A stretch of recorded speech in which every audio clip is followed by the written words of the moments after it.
My name is Erica McLean. I'm 32, and for far too long, I mistook disrespect for compatibility. It's embarrassing to admit now, but I genuinely believed Victor Hale and I were building a life together. I thought we were opposites that balanced each other out. Me, a hands-on mechanic restoring pieces of automotive history, and him, a corporate consultant who lived in tailored suits and buzzwords. When we first met at a friend's barbecue, he'd watched me talk about my work with this almost childlike fascination. Back then, it felt like appreciation. He came to the shop twice, took pictures, posted them with captions like, "My girlfriend makes magic happen." For a while, I let myself believe he meant it, but comments started creeping in. Suggestions that maybe I should consider night classes, maybe polish up my image, maybe dress more professionally when we went out. Small things. Easy to brush off at first. Easy to tell myself he meant well. I should have listened to the discomfort instead of the excuses. 3 months ago, Victor invited me to his company's annual holiday gala, a black tie event. He sent me multiple links to dresses he preferred, hinted that I should get a certain hairstyle, even offered to book me an appointment at his favorite upscale salon. I wore my own navy dress instead. Simple, elegant, comfortable. When we arrived, he slipped instantly into corporate mode, smiling, networking, hovering in circles where the air smelled like ambition and self-congratulation. I followed quietly like a supportive partner, but the truth is, Victor didn't want a partner beside him. He wanted an ornament. Eventually, he brought a small group of coworkers over to meet me. 3 women in flawless dresses and 2 men who looked like they practiced their firm handshakes in the mirror. They asked how we met. Victor told the story, overselling his own charm, underselling mine. One of the women asked what I did for work, and when I said I was a mechanic specializing in classic car restoration, she tilted her head like she was examining an unusual insect. "Oh, like at a regular garage?" I kept my voice even while I explained what restoration really meant. The craftsmanship, the attention to detail, the rarity of the vehicles we worked on. Brandon, one of the men, perked up and asked intelligent questions. For a moment, the tension eased. And then Catherine, the same woman who'd asked if I worked at a Jiffy Lube, smiled sweetly and said, "Well, that's certainly an interesting career path." It was the kind of insult that hides behind polite diction. Victor laughed, not uncomfortably, not nervously, a real laugh. Then he added, "Yeah, well, Erica should be grateful I even date her publicly, considering how different our professional worlds are." The others chuckled, lightly, casually, as if I were part of the joke and not the punchline. I stood there, frozen beneath a calm expression, while inside something went silent. Not shattered, just quiet. A kind of clarity that feels like stepping into cold water.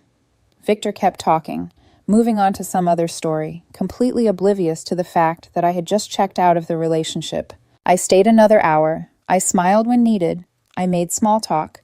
But underneath every polite nod, every forced laugh, I was cataloging the truth of what happened. Victor didn't respect me. He didn't see me.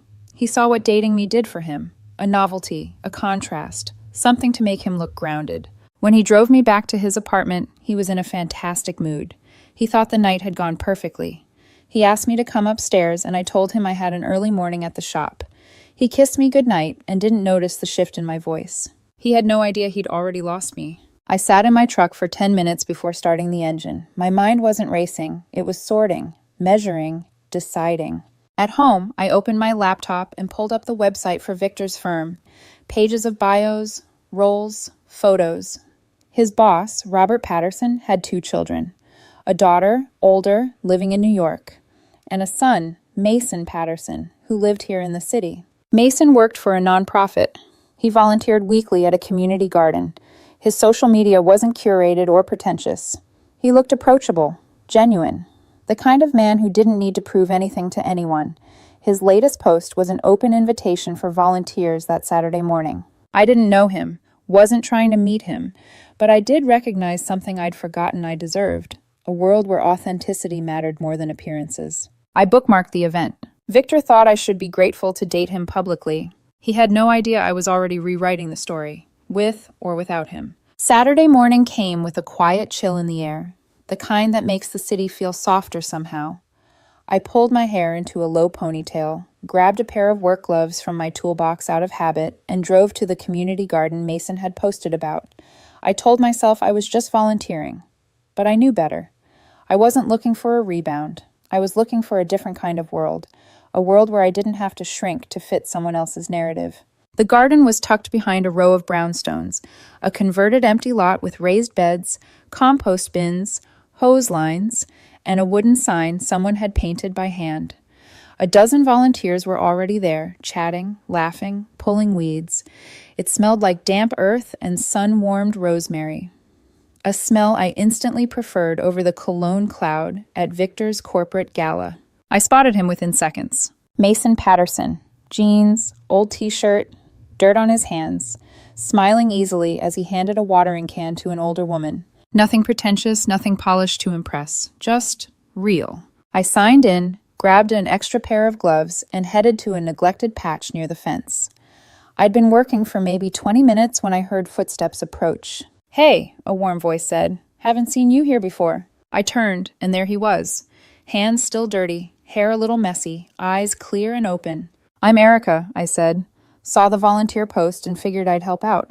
His smile deepened. "Glad you did. I'm Mason." There was an ease to him that immediately put me at peace. We worked side by side, pulling weeds and talking like we'd known each other longer than 5 minutes. He asked me what I did for work, and when I told him I was a lead mechanic specializing in vintage car restoration, he didn't blink or judge or ask if I did oil changes. His eyes lit up. "No way. My dad's obsessed with classic cars," he said. "He's been trying to restore a '68 Mustang in our garage for about a decade. It's basically become the family's 4th child." I laughed. Mustangs do that. They either take a month or a lifetime. Oh, trust me, my dad chose lifetime. The way he spoke, light, amused, affectionate, told me everything I needed to know about his home life. And it was nothing like Victor's world, where perfection was a sport and humility was a weakness. We worked until about 11. When the group wrapped up, someone suggested lunch at a nearby diner, and Mason turned to me. "You coming?" His tone wasn't hopeful or flirty, just genuinely welcoming. "Yeah," I said, "sure." The diner was a corner place that looked unchanged since the 80s. Cracked red vinyl booths, chrome trim, the smell of burnt coffee and syrup. It felt familiar. It felt like home. We ended up in a booth with a handful of volunteers, but as people gradually left, it ended up being just me and Mason. We talked about everything: cars, his nonprofit work, the absurdity of fundraising events, my childhood spent helping my grandfather rebuild engines in his garage. There was no judgment, no hidden competition, no need to downplay who I was. "I'd be happy to look at your dad's Mustang sometime," I said finally, "if he ever wants another set of eyes on it." Mason blinked in genuine surprise. "Really? He'd love that. He gets stuck on stuff but refuses to ask for help." I shrugged. That's half the Mustang owners in the world. He laughed. It was a warm sound, not mocking, not forced. He handed me his phone. "Here, put your number in. I'll text you once I convince him he isn't bothering you." I typed my number. He texted immediately. "Dad's going to freak out, in a good way." When we left the diner, he walked me to my truck, not in a performative way, just naturally. "This was nice," he said. "It was," I agreed. He hesitated, like he wasn't sure if he should push further. He didn't, and I liked that. "I'll see you soon, Erica." He meant it, and I felt it. Victor texted me that evening asking about dinner the next day. I told him I was swamped with work. He called, twice, but I let it ring. Talking to him suddenly felt like standing inside a room with no air. Monday morning, Mason texted. "My dad says yes. Wednesday evening? Garage is open." I smiled without meaning to. Wednesday after work, I drove to the Patterson house, a clean, quiet suburban home with a 3-car garage. Before I even got out of the truck, the garage door opened, and a tall man with kind eyes waved me in. "You must be Erica," he said. "I'm Robert, and this," he stepped aside proudly, "is my disaster." The Mustang sat in the center of the garage. Beautiful bones, terrible decisions, parts scattered, panels mismatched, engine halfway disassembled. I loved it immediately. For the next 3 hours, Robert and I crouched over the engine bay while I explained what needed to happen next, what had gone wrong, what he'd done well, and what needed undoing. He took notes like a student terrified of failing a test. Every so often, he'd stop and say things like, "I cannot believe no one explained it to me this clearly before." I shrugged. "People like to make this seem harder than it is." He laughed. "Don't tell my ego that." Around 8, we heard heels on concrete. Mason's voice followed. "You two alive in here?" I looked up to see him standing in the doorway, still wearing a dress shirt from some non-profit dinner event, sleeves rolled up, tie loosened. He took one look at the grease on my forearms and grinned. "You weren't kidding," he said. "When you work, you work." Robert cut in proudly. "She's brilliant. Absolutely brilliant. I've learned more tonight than I have in 10 years. Mason looked at me, and not in the way Victor used to look at me, like I was raw material he could mold. Mason looked at me like he was impressed, genuinely impressed, by who I already was. Robert insisted I stay for dinner. I tried to decline. I really did. He was having none of it. We ate pizza at the kitchen table, talking about cars and non-profit events, and how fundraising was somehow both easier and harder than it looked. It was comfortable, easy, a kind of comfort I hadn't felt in years. When I finally left, Mason walked me out to my truck. "My dad's going to talk about this night for the next month," he said. "Mustang owners do that," I replied. He hesitated again, same hesitation as at the diner, but this time he pushed forward just a little. "Would you want to grab coffee sometime?" "Not car-related, just coffee." I looked at him. Kind eyes, gentle posture, the confidence to ask without entitlement.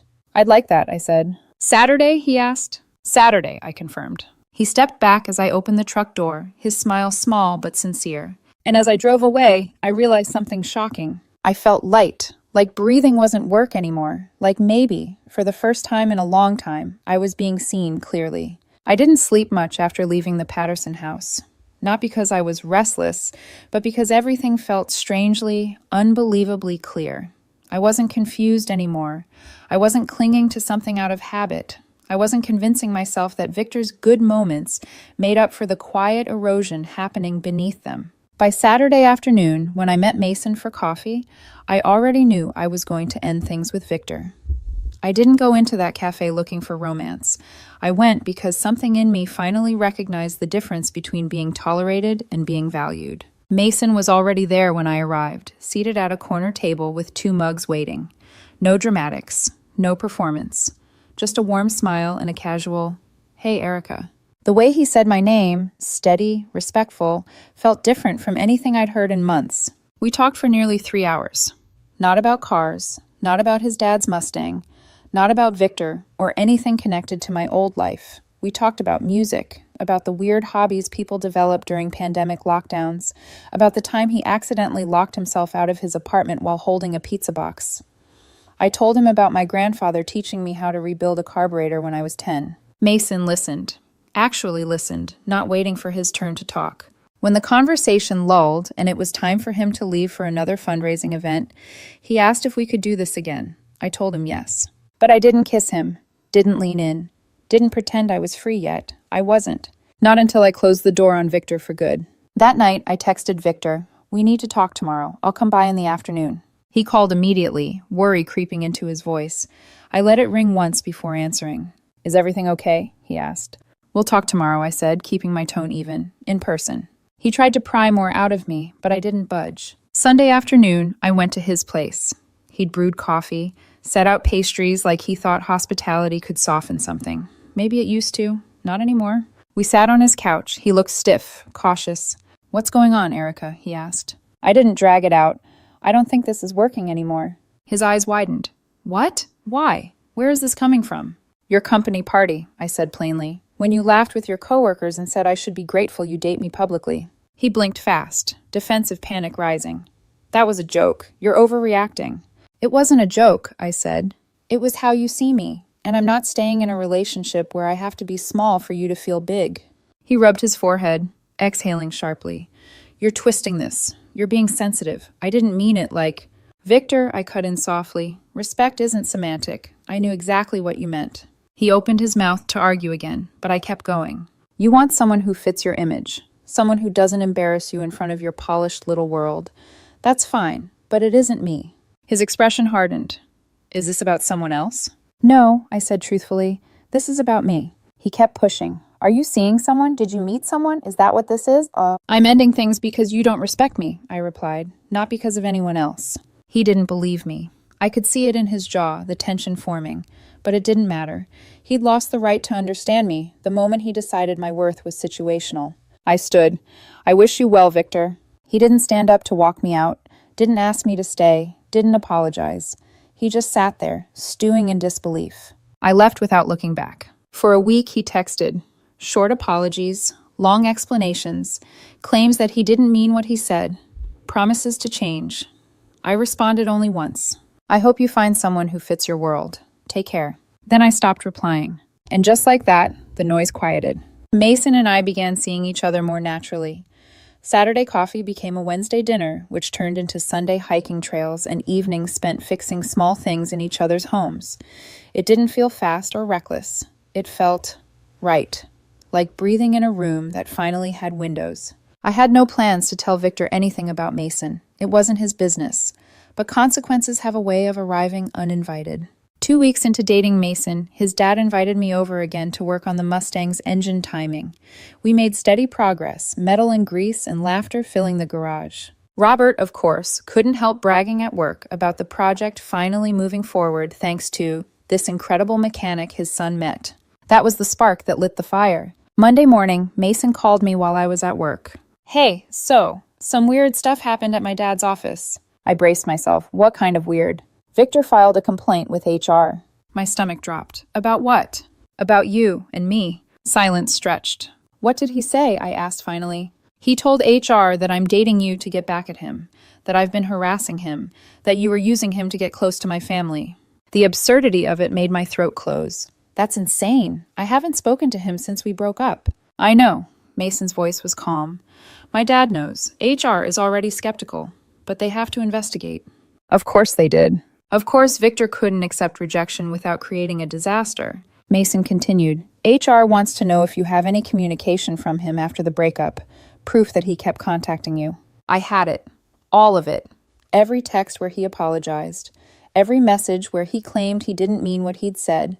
Every attempt at guilt-tripping me back into the relationship. I'll send it, I said. We hung up. My hands shook for exactly 30 seconds. Then they stopped. I forwarded everything to Mason. Simple. Clean, honest. Robert called me that night, voice full of righteous irritation. He tried to weaponize HR, he said. He's already making himself look ridiculous. Will this affect you? I asked. No, Robert said firmly. And it won't affect you either. He picked the wrong family to lie about. The investigation lasted 3 days. On the 4th, I got a text from Mason. Complaint dismissed. HR saw the messages. He made the whole thing up. He's in trouble now. A strange relief washed over me. Not because I wanted Victor punished, but because the truth had landed exactly where it needed to. Victor hadn't just lost me. He'd revealed himself, and now other people finally saw it too. I put my phone down and realized something. For the first time in a long time, my life felt steady, aligned, building towards something instead of away from it. Mason and I had a date that night. He didn't mention Victor once. Neither did I. We didn't need to. We were already moving forward. By the time the HR dust settled, Victor had stopped pretending he was the victim. He didn't text me again, didn't call, didn't even try to spin the story publicly, but I could feel the ripple effect through the city, the way mutual acquaintances tiptoed around the topic, the way his silence felt less like restraint and more like retreat. Robert filled me in a week later. He's been quiet at the office, he said, while tightening a bolt under the hood of the Mustang. Not talking much, not making eye contact. HR didn't formally reprimand him, but his behavior is on record now. That's going to follow him. I didn't say anything, not out of vindictiveness, but because I genuinely didn't know how to feel. Victor had hurt me, yes. He'd humiliated me. He'd lied. But watching his world crumble wasn't satisfying. It was just sad.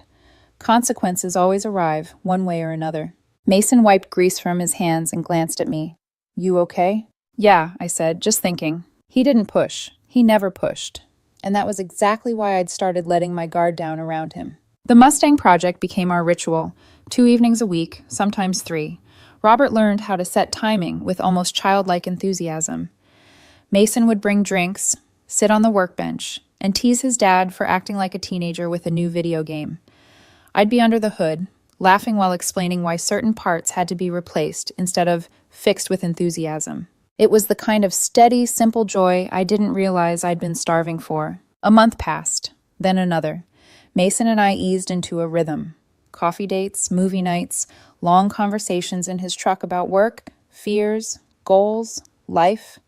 He met a few of my friends from the shop and fit right in, laughing at their stories, listening to their rants. I met some of the people from his nonprofit and immediately understood why he liked them. They were open, warm, purpose-driven. No pretense, no masks. When he held my hand for the first time walking down a quiet street, I didn't feel fireworks. I felt warmth, safety, the kind of affection that settles into the bones rather than explodes in the chest. It was more than enough. We didn't post anything online for the first 6 weeks. Not on purpose, we just forgot. Life felt bigger offline, and that was new to me. But when we finally did post a photo together, it wasn't curated. Just the two of us at the shop. Me wiping grease on his cheek while he pretended to be horrified. 2 hours later, Victor viewed the story. I saw the notification.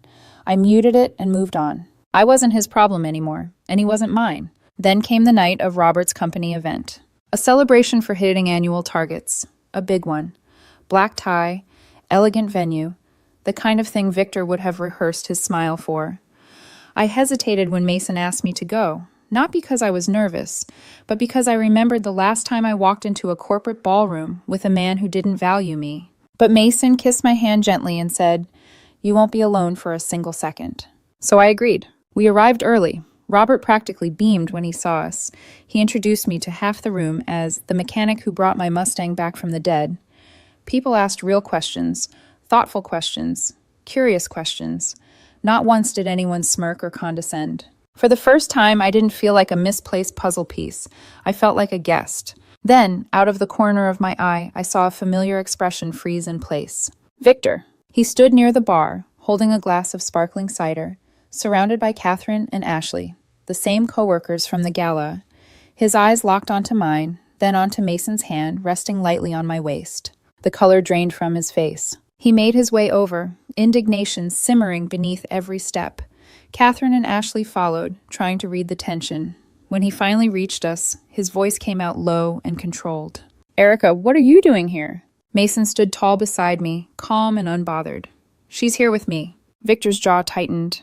"With you? As in..." "Dating," Mason said, "for over a month." The moment stretched like tight wire. Catherine whispered something behind Victor, probably trying to stop him from embarrassing himself again. He didn't listen. His voice broke slightly. "So you left me for him? My boss's son?" I met his gaze evenly. "I left you because you didn't respect me." He opened his mouth to argue, but Robert appeared behind Mason, clapping a hand on his son's shoulder. "Ah, Victor. Good to see you. Everything all right here?" Victor swallowed hard, the humiliation settling in like a weight. "Fine," he muttered. "Everything's fine." He walked away, shoulders tight, face pale. Catherine and Ashley followed with quick, apologetic glances. Mason watched him go, then turned back to me. "You okay?" I nodded. That was inevitable. But deep down, I felt something unexpected.